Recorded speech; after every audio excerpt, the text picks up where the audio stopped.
guys, welcome back to my YouTube channel. අද මම වෙනස් ක්‍රමයකට chicken curry එකක් හදන්න හදන්නේ. I hope you will enjoy this video. මම මුලින්ම chicken ටික පොඩි කෑලි වලට කපලා සෝදගෙන භාජනයකට දාගත්තා. අපි දැන් මේකට කහකුඩු තේ හැඳි භාගයක් එකතු කරගන්නවා. ඊට පස්සේ ලුණු කුඩු තේ හැඳකුත් අන්තිමට අපි එකතු කරගන්නවා ගොරක කෑල්ලකුත්.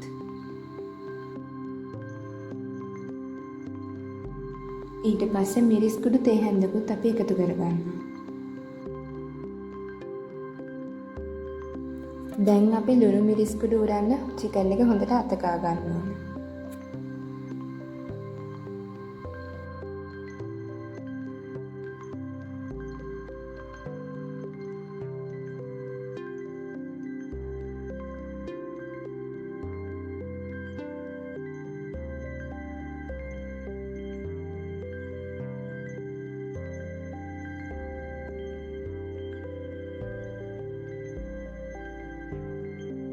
දැන් පෑන් එකක් අරගෙන අපි මේ චිකන් ටික තම්බ ගන්න ඕනේ. මෙතන ග්‍රෑම් 800ක වගේ චිකන් තියෙනවා. අපි දැන් මේ ටික තැම්බෙන්න වතුර ටිකක් දාගන්න ඕනේ.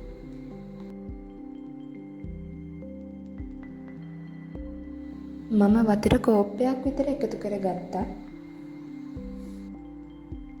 ඔයාලා වැඩි වතුර එකතු කරගන්නත් එපා, මොකද චිකන් එක දියරහා වෙන්න පුළුවන්. ඒ නිසා චිකන් එකට හරියන ගානට විතරක් වතුර දාගන්න.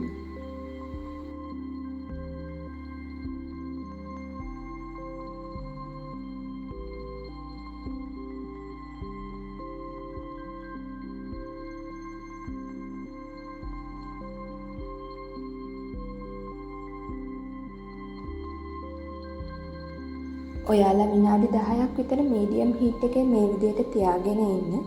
ඊට පස්සේ මෙහෙම උතුරනකොට ලිප ඔෆ් කරන්න පුළුවන්.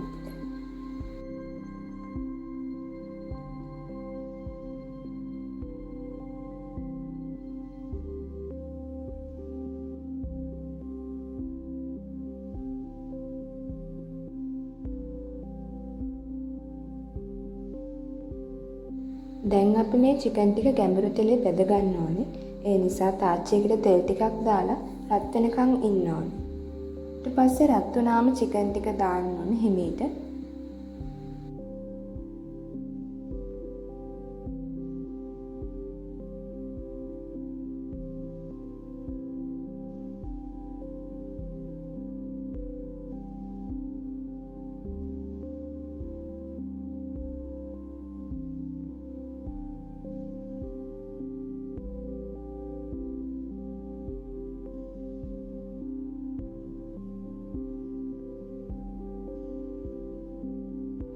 අපි ගොඩක් වෙලා බෙද ගන්න ඕනත් නැහැ, මොකද අපි මේක කලින් තම්බගෙන තියෙන හින්දා යන්තම් පාට වෙනකන් විතරක් බදගත්තම ඇති.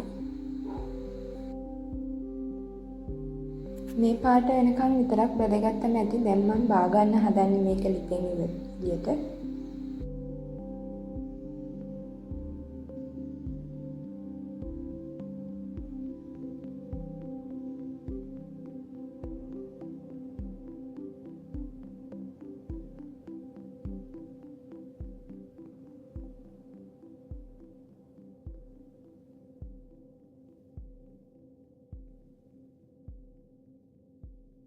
හරි, දැන් මම චිකන් ටික ඔක්කොම බැදගෙන ඉවරයි.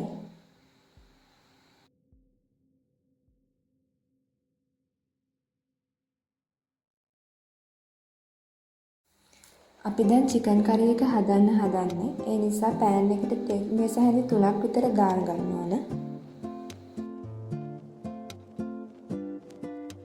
ඊට පස්සේ මුංචියට කපාගත්ත ලුණු ටිකක් එකතු කර ගන්න ඕන.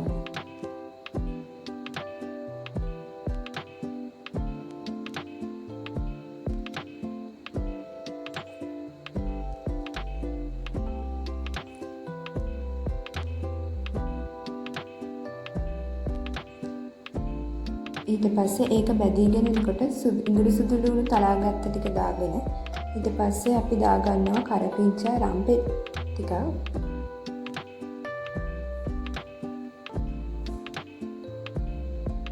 ඊට පස්සේ අපි ඒ ටික කවලම් කරගන්න ඕන ටිකක් රත් වෙනකම්.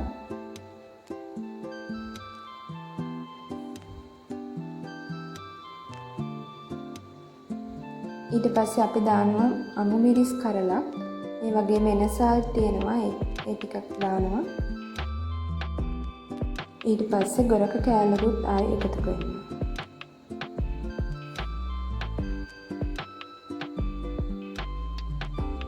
මුංජල කපාගත්ත තක්කාලි ගෙඩියකුත් එකතු කරගන්නවා.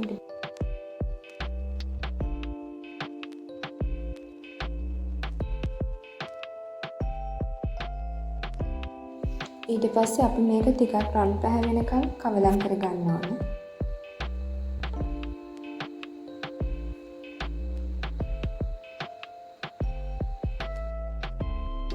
දැන් අපි කරි කුඩු එකතු කරගන්න ඕනේ මේස හැඳි දෙකක්.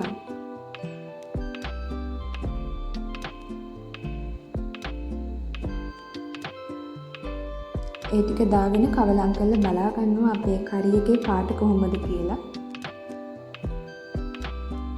ඊට පස්සේ අපි මිරිස් කුඩු මේස හැන්දකුත් දාගන්නවා.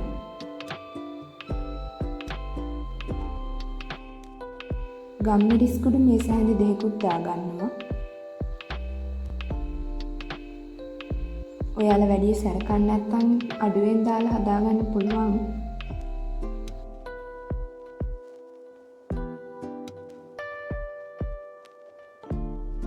දැන් මේ ටික හොඳට කර වෙනකන් කවලම් කරගන්න ඕන. ඊට පස්සේ ලුණු දාගන්නවා. ලුණු පොඩ්ඩයි මන් දාන්නේ මොකද අපි චිකන් තම්බන කොටත් ලුණු දාපු හින්දා රස අනුව ලුණු දාගන්න පුළුවන්.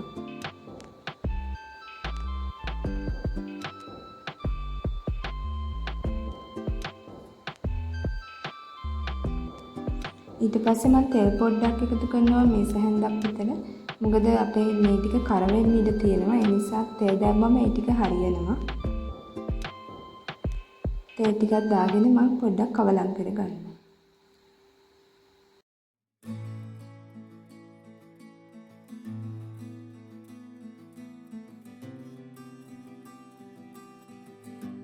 දැන් අපි තඹගත්ත චිකන් වතුර ටික මේකට එකතු කරගන්න ඕනේ.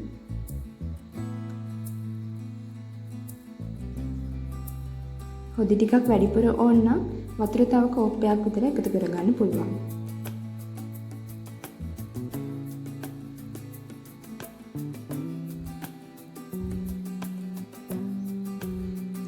දැන් අපි මේක සැරින් සැරේ කවලම් කරගන්න ඕන. මේක ටිකක් උතුරන තෙක් විතර මෙහෙම පැහිගෙන එනකොට දැන් අපිට අපි හදා බැදගත්ත චිකන් ටික දාගන්න පුළුවන්.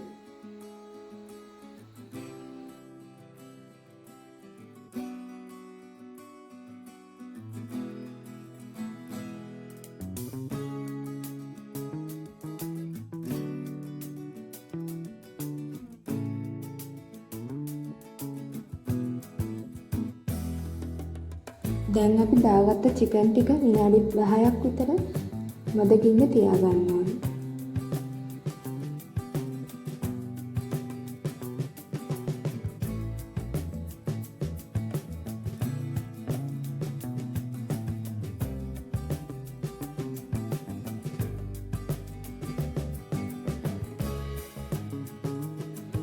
දැන් මෙහෙම පැහිගෙන එනකොට අපේ චිකන් කරිය හැදිලා ඉවරයි.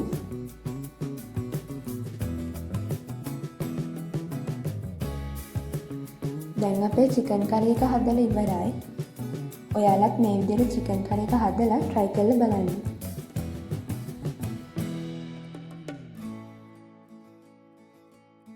ඒ වගේම මගේ channel එක subscribe කරන්නත් අමතක කරන්න එපා.